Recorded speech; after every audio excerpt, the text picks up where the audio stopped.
Assalamualaikum warahmatullahi wabarakatuh. Saya Nurul Aini Yuliani dengan NIM 2024 03 02 108 dan Saya Siti Aisyah dengan NIM 2024 0302 208.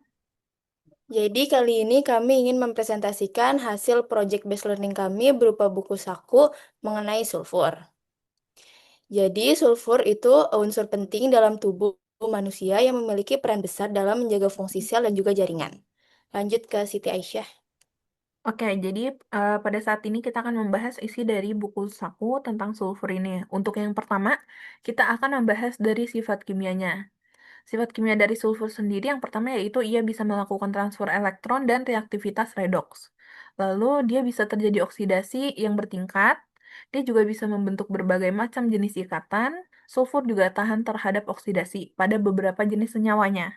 Dan yang terakhir itu sulfur memiliki sifat reversible dan irreversible saat oksidasi.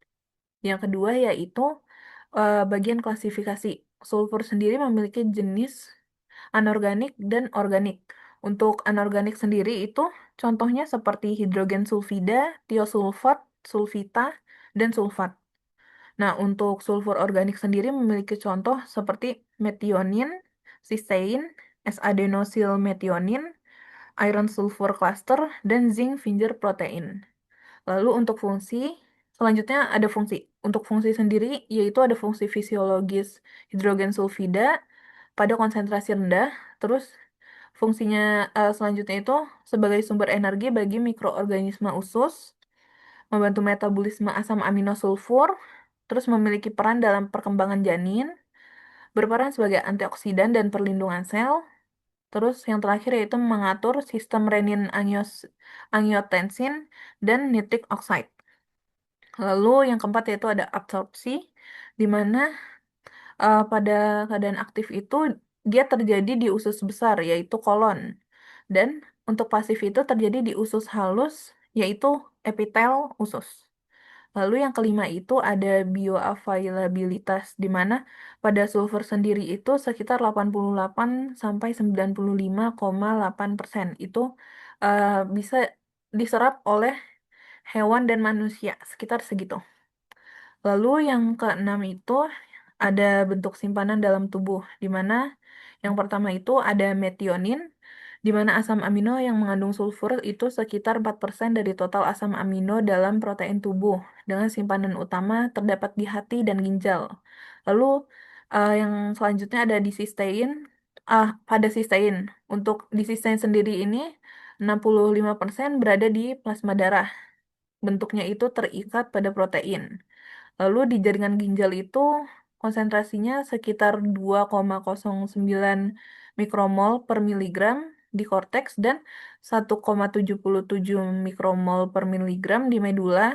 Sistein itu juga ada di hati dan otak, namun jumlahnya sedikit. Lalu ada homosistein di mana di plasma darah itu sekitar 95 sampai 97% dalam bentuk terikat protein atau disulfida. Dan pada bentuk bebas itu sekitar 3 sampai 5%. Lalu ada taurin di mana di plasma darah itu kadarnya sekitar 42 sampai 183 mikromol per liter, sedangkan di darah utuh sekitar 148 sampai 495 mikromol per liter.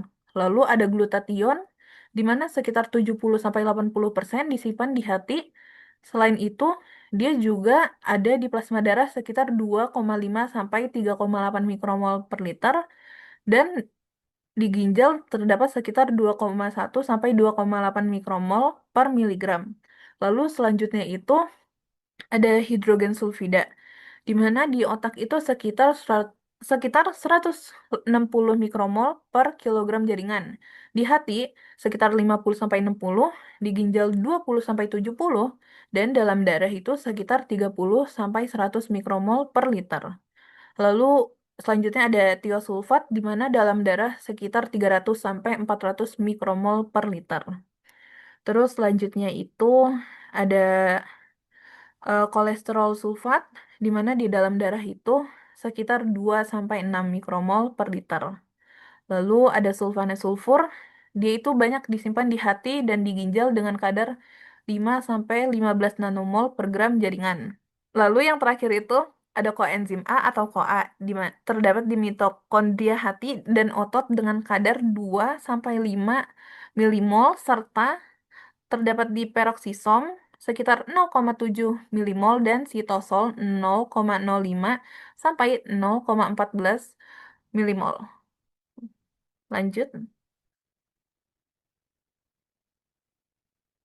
Oke, jadi ekspresi sulfur itu terjadi di plasma dan urin. Sebenarnya di plasma itu cuma lewat atau cuma bagian dari prosesnya. Yang terjadi utama itu tetap di urin. Lanjut ke sumber makanan yang mengandung sulfur. Ini contohnya itu ada buah persik kering yang mengandung 240 miligram per 100 gram. Terus ada barley sekitar 120 miligram per 100 gram. Lanjut ada telur sekitar 360 miligram per 100 gram. Lanjut ada minuman kayak teh dan juga kakao sekitar 169 sampai 182 miligram per 100 gram. Terus ada wine juga sekitar 350 miligram per kilogram. Lanjut di sini ada angka kecukupan gizi dari mulai anak-anak itu umumnya itu sekitar 12,9 sampai 17,2 miligram per kilogram itu tergantung berat badan. Lanjut ada di remaja itu sekitar 12,9 miligram per kilogram per hari. Terus ada dewasa sekitar 12,6 miligram per kilogram itu per hari juga. Terus ada lansia kalau misalnya pria itu sekitar 26,2 miligram per kilogram dan wanita 17,1 miligram per kilogram per hari juga. Nah, kalau ibu hamil itu di trimester awal sekitar 11,1 miligram per kilogram, itu tergantung berat badan juga. Kalau yang paling maksimal itu di 13,3 dan di trimester akhir sekitar 15,0. Yang paling aman, yang paling tinggi itu di 17. Lanjut, scroll. Oke. Lanjut ada dampak defisiensi atau kekurangan sulfur. Itu pertama terjadi di ginjal yang menyebabkan fibrosis, hipertensi, gangguan perkembangan ginjal, terus juga stres oksidatif. Terus ada di organ hati juga, dia menyebabkan kerusakan sel hati, inflamasi, penurunan GSH, dan juga gangguan detoksifikasi. Lanjut di sistem imun itu menyebabkan penurunan imunitas seluler, terus ada risiko infeksi juga sama gangguan redoks. Terakhir ada di dampak kelebihan. Nah, dampak kelebihan ini ada dua, yaitu dampak ringan dan juga dampak berat. Kalau misalnya dampak ringan, contohnya terjadi di mata, itu menyebabkan iritasi, perih, sama konjungtivitis. Terus ada sistem saraf, itu kayak sakit kepala, gangguan kognitif ringan, insomnia, dan juga kelelahan. Lanjut di hidung dan tenggorokan, itu kayak rinitis, batuk ringan, dan juga nyeri tenggorokan. Dan juga ada di paru-paru, kayak kayak sesak ringan dan juga napasnya nggak nyaman. Terus ada di dampak berat itu terjadi di organ otak, kejang, koma, hilang kesadaran, hingga neurodegenerasi. Terus ada di usus juga, dia bisa merusak lapisan pelindung usus dan juga kebocoran usus. Dan terakhir ada di pankreas dan juga hormon insulin menyebabkan diabetes tipe 2. Sekian dari kelompok kami. Wassalamualaikum warahmatullahi wabarakatuh.